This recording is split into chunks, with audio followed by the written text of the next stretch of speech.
Hello বন্ধুরা, সবাই কেমন আছো? ভালো আছো? Good evening.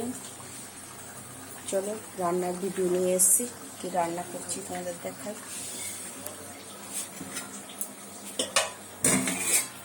গরম গরম ভাত করেছি, গরম গরম ভাত ধোয়া উঠছে।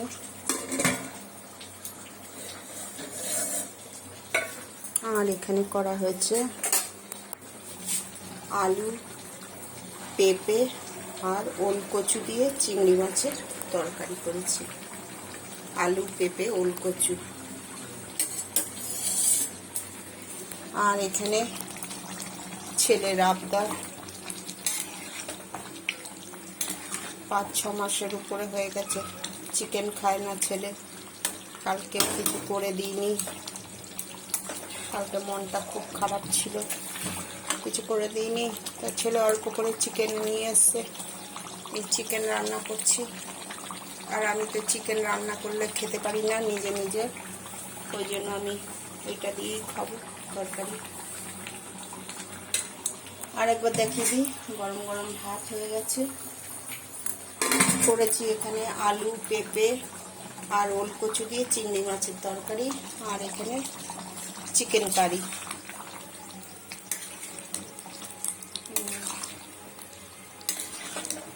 আমি খেতে পারি না নিজে রান্না করে।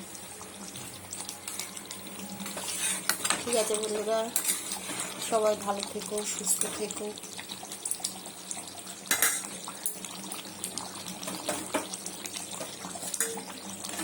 ইউটিউবে স্বপ্না রান্নাঘর, ফেসবুকে স্বপ্না চৌধুরী। বন্ধুরা সাবস্ক্রাইব করে দিও, তাহলে আমার ভিডিও পোস্ট আগে তোমরা দেখতে পাবে। ঠিক আছে বন্ধুরা, এইভাবে পাশে থেকো। Good evening. গরম গরম ভাত, ওলকচু, পেঁপে, আলু।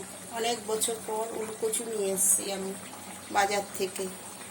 সিদ্ধ খাবো ভেবেছিলাম, তারপরে বৃহস্পতিবার দিনকে চিংড়ি মাছ এনেছিলাম অল্প, তা ভাবলাম করে নিই। ওলকচুটা শুকিয়ে গেছিল, ওই জন্য সিদ্ধ করলে তেমন ভালো লাগবে না, ওই জন্য ওলকচু, পেঁপেটাও অনেক দিন ধরে পড়েছিল ফ্রিজে, 2 সপ্তাহ ধরে, তো করে ফেললাম।